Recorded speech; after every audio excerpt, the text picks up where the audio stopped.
Greetings everyone, and Grade here for another Age of Empires 4 replay. I don't know why I keep on having trouble thinking of number 4. On top left side as the green English, we have LaSh. Spawn on bottom right left side as the red Chinese, we have equal sign, minus sign, equal sign.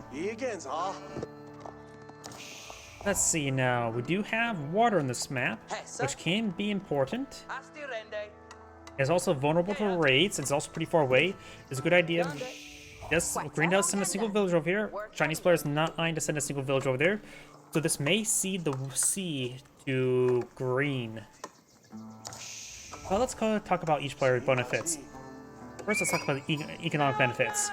Green will have a massive economic benefit of having access to fishing ships, but it is expensive. If the Chinese player does not immediately go for the Song dynasty, which for the cheaper, faster villagers, saves resources and go for aggression to this town center here, that could change the game.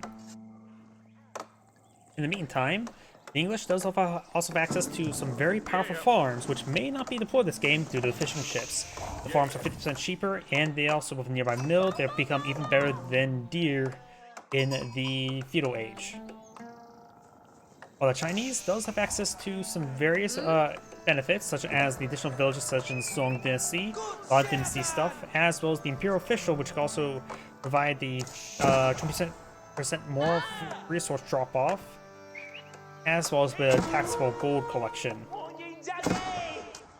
Scouts do beat villagers in 1v1 combat. Red also has a spear in this area as well. It'll take a bit of time to torch down the stock. It does have 1750 HP, 1750. Not sure Bob just said it like that. The English will have a handful of fishing ships, but a good idea not to go for any more fishing ships in time being. You may want to deploy out. You can't get some men-arms out in order to clear the area. And there goes that villager, very nice. You know how the council hall being deployed on the field? In this particular case, the Abbey Kings may be better in order to help reclaim the seas. So do you want to spend all your feudal age landmark on just to reclaim the seas? Probably yes, actually. I think the Abbey, I suppose the Spearman will still hard counter the king himself. He needs to get out. He needs to get out of barracks and get out some man-at-arms to help clear out this area. Even Vanguard man-at-arms would be incredibly effective in this situation, as well as early man-at-arms. Speaking of which, let's talk about their each possible units. In feudal age, we do have, of course, there will be the English longbowmen and the feudal age man-at-arms, the early man-at-arms, versus the Zinjnu. Overall, the man-at-arms in this situation should be incredibly effective. The stock has now been set ablaze and will go down. These fishing ships just may want to... There's no reefs here to hide in. They just may want to back off, maybe right there. That's probably the place this one will check last. He could go for an archer ship first. An archer ship will help him lock down the seas, because a single archer ship patrolling this area will prevent any villagers from collecting it, and it'll be effective versus the longbowmen. Though longbowmen do have a range of 7, and archer ships only have a range of 6.5. Now the Vatican of the Sun being deployed on out, which help him secure up these resources. He's currently not deploying on any fishing ships here.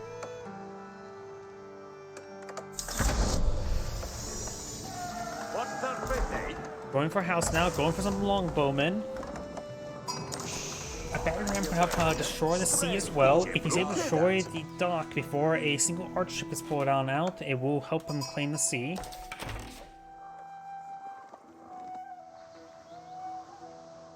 And don't be afraid to send fishing ships on the shore fishing line as well. They still collect at a decent rate. They say they collect the same rate as a villager collecting shore fish, which is still very good.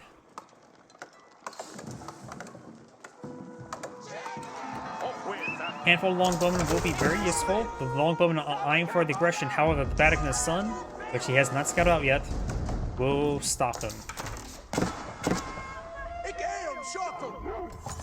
And now the English player is put into a bit of a bad position right now. He can still send these gold villagers back in the gold mine. And now we've got a single archer ship here as well. Green's trying to pull out this dock here. The spearmen, however, will spot this. The villagers can shank him, or they have arrows. But now this arrow ship can make its way down south. They need to deny the dock.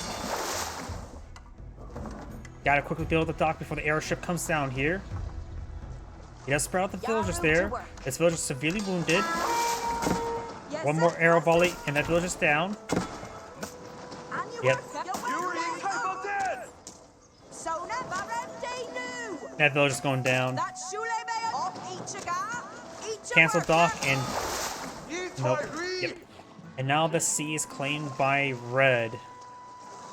Red's going to take time with the spearman to destroy all that stuff. The English player is in an exceedingly bad position. He does, of course, have access to his farms, which are incredibly powerful, and will provide him a good base of food. And now he just needs to patrol, move around the side. He could blow out a second dock, just a second deployment zone, and it's a good idea to actually claim the shore fish with a handful of fishing ships as well. Due to the distance, if you want to maintain good food collection and not overfish the area, I would say 3 fishing ships on every single one of these deep water fish is probably good. And then you can send additional ships along the shoreline to pick up all that food. Though generally it takes 2 fishing ships. Deep water fish can be respawn at capacity at around 2 ships. But if you can, but there's a lot of traverse time in this area, so 3 ships is probably a good number. 3 ships per deposit. I've actually sat down and really looked at naval combat.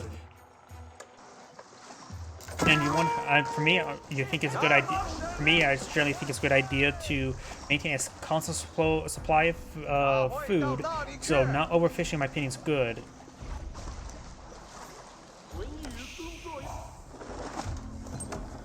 So you don't have to go turbo mode on fish. It will provide you a lot of amount of food, but the benefits will be very temporary the more and more fishing ships you put out there.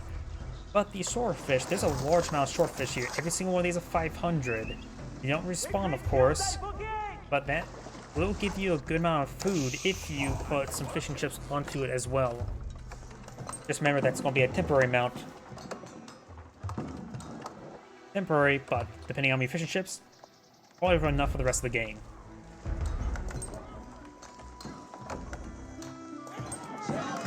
Spearman now advanced forward, does have 11 longbowmen put on the field. I'm not sure what... Oh, those are the villagers. I'm not sure where the longbowmen are at. So they're right here. He does not have siege engineers. This game weird, bro. Has some economic techs. Now maybe a good idea. Yeah, he does pull out a second dock here. I would have said put the dock over here. Not only in case this dock goes down, this one's a bit more hidden away, but also makes it so you have access to collect up these shorefish. I feel like most people don't like naval maps. I actually enjoy naval maps.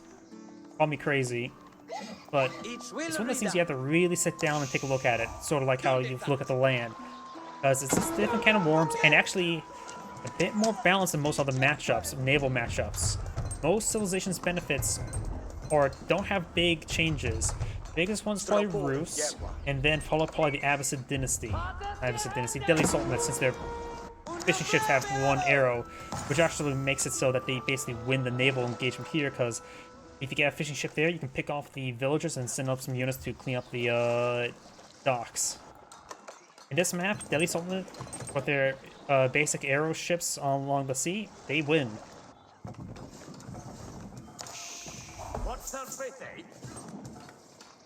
But other noticeable benefits. Most civilizations have a feudal age or castle age, castle age or imperial age technology. The Mongols are actually surprisingly good on water as well. The Mongols have a feudal age technology, piracy. You get plus 25, you get 25 wood and gold per destroyed ship. So you can use your victories at sea, whether it be against combat ships or fishing ships, to field out more ships. And how ovos work, they're actually the most capable of defense on water as well, since they get the ovo, they get a good supply of stone, and they can get that good supply of stone in order to get extra arrows on their, get arrow slits onto their docks. So they're actually one of the best defensive naval civs, surprising enough.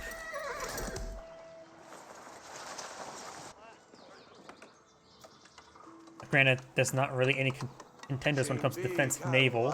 We got the astronomical clock tower being plotted field. As the King's Palace. The English player, of course, needs the extra town center for additional villager queue. The Chinese has pulled ahead with the thanks to the fishing ships. And the English, they can't get fish for the fish and chips. Shame.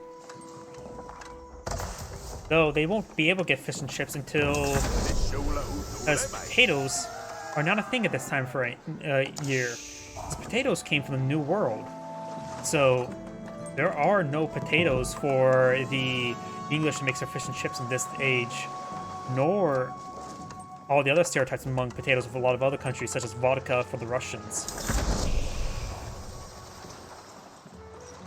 Vodka's with potatoes, right? What's a corn? You can basically make alcohol out of anything. There's actually a belief right now that civilizations settle down not to grow food, but to grow ingredients for alcohol. So alcohol may have been more important for the nomads from settling than food itself. People don't care about food, period. People care about alcohol. And this is probably just what happened, let's say, overfishing.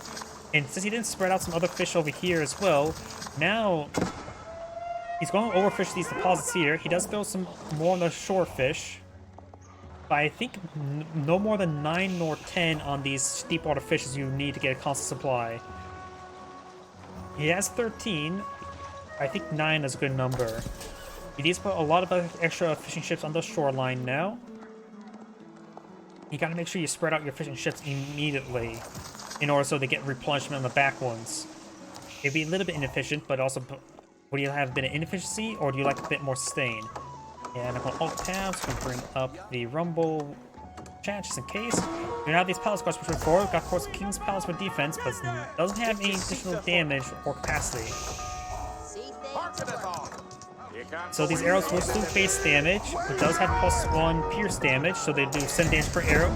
Palace guards do have less pierce and hack armor than other man-at-arms. They just move fast. The English man-at-arms will get additional armor later on. We got these longbowmen engaging the palace guards. And longbowmen do have... Oh, also the villagers did as well. Very good uses there.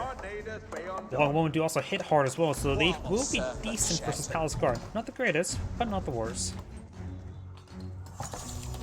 We got some various Chinese forces up here. There's not a lot of resources up here, nor down here. Got some force puppers as well as the Zalak Doggo next to the Pumbaa.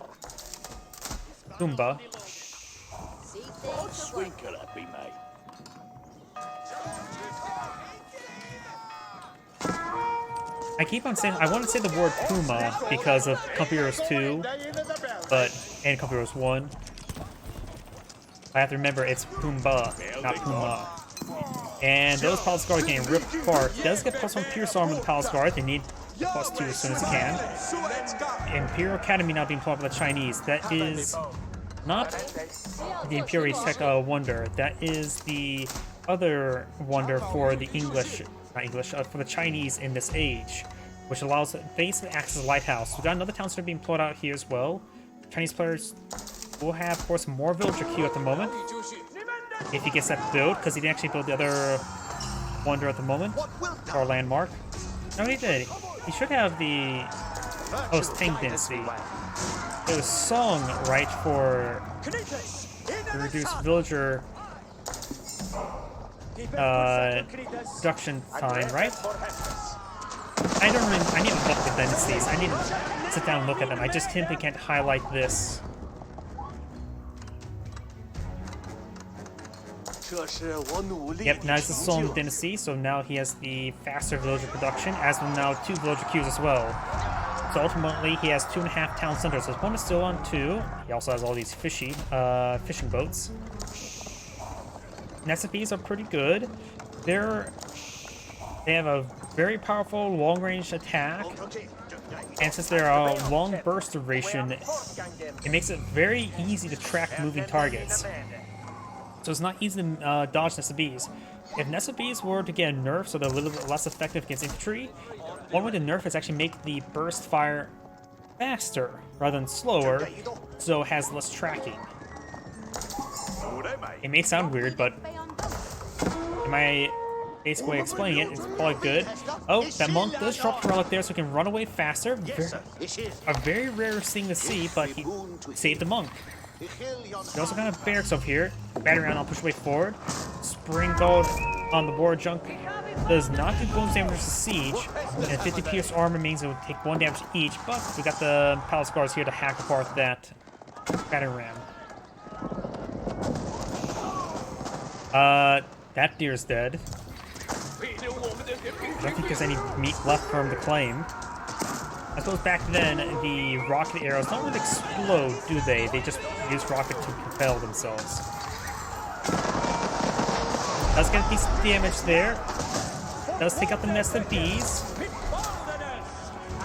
Got some palace guards now hitting these villagers there. The English player can't be losing these villagers. He's down low on civilians. Palace guards now ripping apart these villagers. He's so far killed 9 civilians.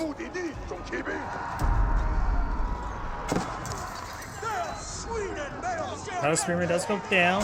Green does have a spear force in the field, but the spearmen get a great spear brace there, and this archer force is not engaged properly. He has a handful of crossbowmen as well as a longbowman.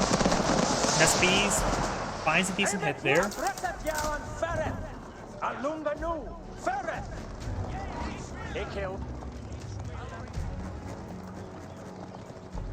SBs do also have less range than Mangonels. They have 8 range rather than 9. There's east of Spring Gold then.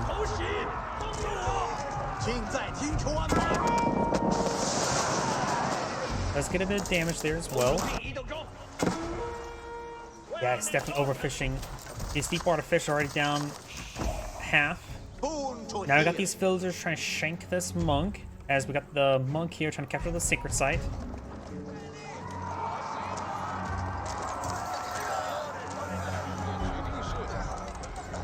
And these, ooh, there's 3 nests of bees. That should be very effective with English. English tend to rely on their infantry quite a bit, so Mangonels and nests of bees in this case are very effective for general English compositions. He seldom needs a good number of spearmen to hold these clock tower nests of bees. And his opponent has one of a pair of spring goals, but that's simply not enough to one-shot the clock tower variant. Need 3 rather than 2. Couple archers do get some volleys there on those spearmen. Mangonels do not get a shot there on the nest of bees. And now I do have a battery ram being pulled on out. Very nice. Right now, the Chinese player has a great income.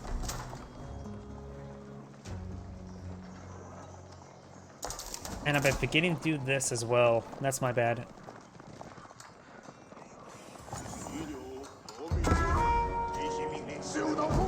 One spring gold above the Chinese, but can quickly be focused down by these horsemen. Thinking that spring gold is going to be very important. It saves his spring gold, so a lot of pain. Spearmen do find a good amount of stabs there. Very nice. Now they're being pursued. We got a good number of villagers here collecting up wood. Most of his food income is probably coming from the sea. There's also is pulling out another stone mine over here. Very nice. Some of these villagers will start going down. The spearmen not hitting these horsemen. That's probably a bit of oversight. Got these horses advancing forward as well. Ugh. The Chinese player is getting split into locations. He simply does not have a large enough military force in the field.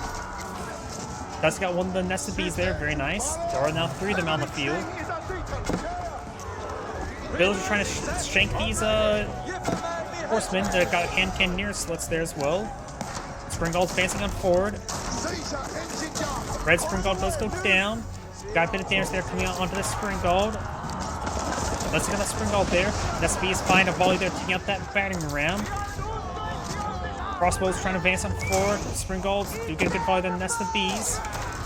Palace guard trying to push on forward, but a good number of crossbows here as well. Chinese player is able to hold. His economy will be great. Right now, he has trouble holding. Chinese players trying to get out some more farms. Maybe want to kill a stone deposit to help out with that. Chinese player's going for a lot of stone. He's eyeing for a keep. He's trying to pull out a keep here to hold the line. If he gets a keep up, that will keep him safe. He's trying to pull out a battering ram. And now gets Palace Guard hitting these forces. That'll Shrek Green enough. He's going for a battering ram here. The Chinese player is not building any more units, really. He has no food income or no food reserves. You gotta view the fishing ships as a supplement. Needs to get inside the keep there. Does get inside the keep as well as the outpost. There's a good defensive placement there, trying to repair the nest of bees. Nest of bees receive private damage there. Let's see, focus on the spring gold there. Nest of bees receive private damage. Spring gold does go down. Has to worry about the spider ram next.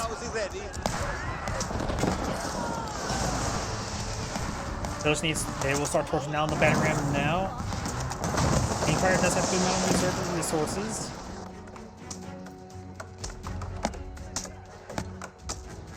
And red has drilled into his opponent's base. There's another keep here. This outpost has been upgraded with spring gold.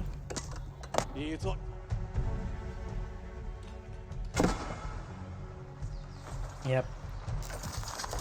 He's overfished steep water fish. He needs to keep only 2 of these fishing chips on these deep water fish and send the rest onto these shore fish now.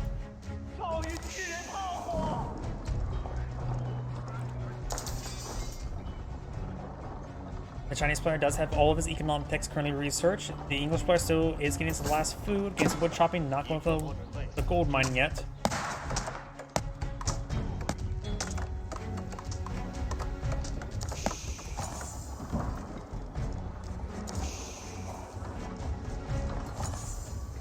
Each player is going for a large number of battery rams, has a good number of spring golds. Red at this point in time may just want to go for spring golds. They're not exactly the greatest counter with battery rounds, but he can hit the battery rounds to start advancing forward, and then his keep can start hitting everything else. He is getting some more spring golds. Red's claiming his 4th relic. Very, very nice. He could go for some pagodas. Why don't people go for pagodas? Requires Yuan dynasty, that's one reason. Generates additional gold, food, and wood. For less gold, but more. The extra stone, I think, would be very good. Worth it. And that bit of wood can be nice. Because a relic provides, what, 80 gold per minute? Sure, that'll provide less gold per minute, but will at least provide a little bit extra stone, which is something that's also equally hard to come by sometimes. This outpost is now being torched on down. We've got 5 spring golds, not clock tower spring golds. That's 1 clock tower spring golds. Spring gold.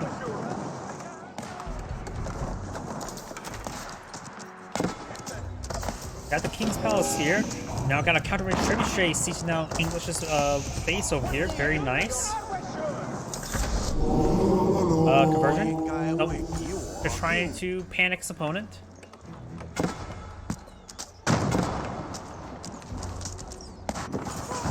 Got this force here. Both these docks are close by in the same area. That's why you should always go for a secondary dock not close by.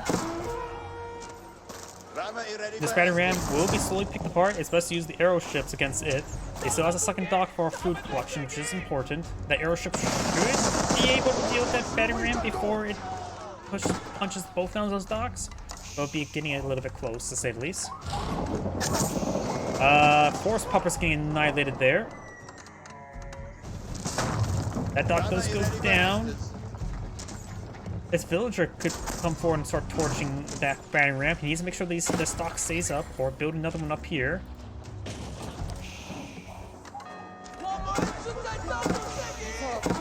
He is starting to build another dock down here. Very nice.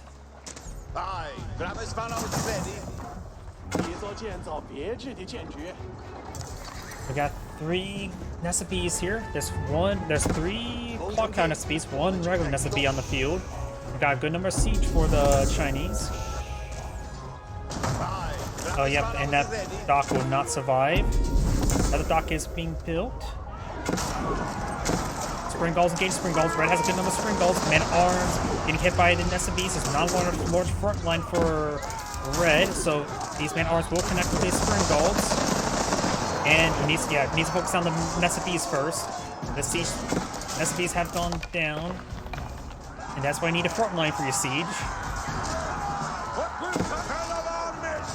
Red right now has a small military force in the field.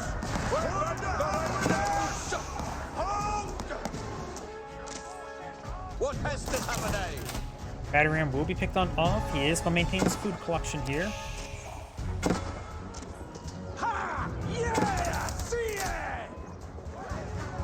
Chinese player has X amount of food stored up. Gold remaining has 20.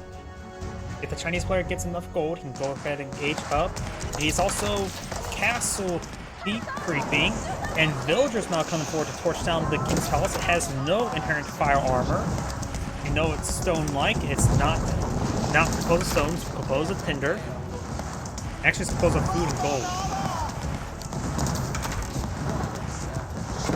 Villagers are torching down the King's Palace. I don't think I've ever seen that before.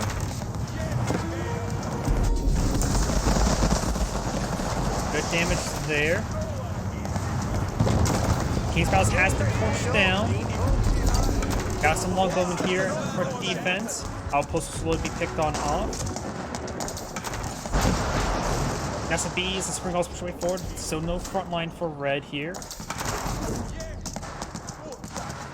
Red right now needs to either pull out trebuchets. Where's all the villagers here? I guess he evacuated them all up north up here. Second side being captured in the center, the second side victory there. Palace hitting some of these villagers. Berkshire Castle not being pulled on field. He's throwing 41 villagers onto it. He wants it secured. This will provide some great cover to help secure multiple gold deposits. There's still some gold deposits here for Red to claim. At least 5,000 gold there. There's still another 8,000. The Berkshire Castle will get pretty close to hitting it. So that's this 8,000 gold deposit here as well. So there's still plenty of gold for Red to claim. And that's going to be for the Great Gatehouse. Great Gatehouse now going on up. Let's get some of these villagers on the other side. There's also a monk here to heal them up. And the Great Gatehouse, though, its Nest of Bees emplacements have the siege damage. So it will annihilate these structures. Red's still lacking a front line over here. The Great Gatehouse is sieging down this outpost. Its range will not reach the keep. And will actually hit that gold deposit, so that cannot be claimed. This one can. Now the Great Gatehouse not completely on the field. Annihilates that crossbow. And annihilates these longbows.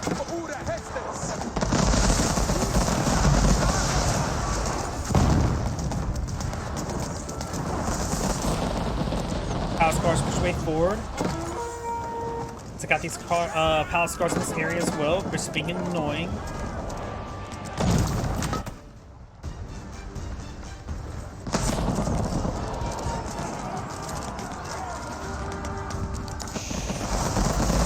Of course, without the King's Palace, the English building queue is very low. What the English player could have done in Castle as well is boil out some spring galls in order to hit the shoreline to allow them to contest the seas and get out some airships. Not necessarily to collect the fish ships, just simply deny the sea to his opponent.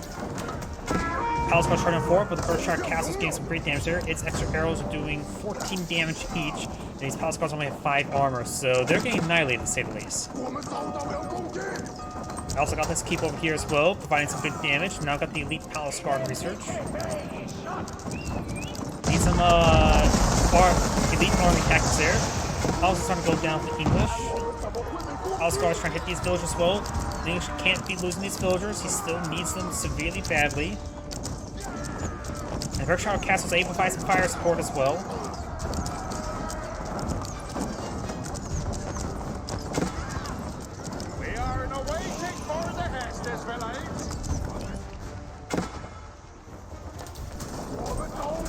Red's veterans not pushing way forward. Very nice. Got a massive force of siege here.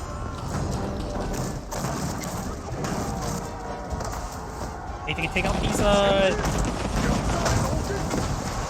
these palace guards in the village, come out and start torching everything. Though these SFPs will quite say no to that. Berkshire Castle seeing a bit of fire there, trying to repair up the Berkshire Castle. Let's get reinforced. Trying to nest the bees. 2 out of 3 landmarks are destroyed. 2 out of 4 landmarks are destroyed. Berkshire Castle make it 3 out of 4, which makes it just its town center here. Great Gatehouse is trying to be repaired on up. It's still alive. Berkshire Castle has been destroyed. These villagers are right there. House guards coming forward. The counterweight trebuchets need to start hitting not the infrastructure, start hitting the town center. Knocking this out will knock this one out of the game. These Nest of Bees gonna get a great volley off. Takes out that Spring Gold as well. And there goes all those mana arms. Oof. Spring Gold's just being a general attack move order to hit the mana arms. Let's save this Nest of Bees. Nest of Bees just getting overran. Nest of Bees have been overran, but Green lost most of his army there. Red's villagers are charging forward to torch down trebuchets next to the primary town center, apparently. That's a thing. Okay, and they were successful taking out one. Trebuchets now hitting this primary town center. The Great Gatehouse is starting going down. We got the extra repair materials. Extra building materials, I forget exactly what it's called, but the repairs. Onto these stone walls, the nearby outpost.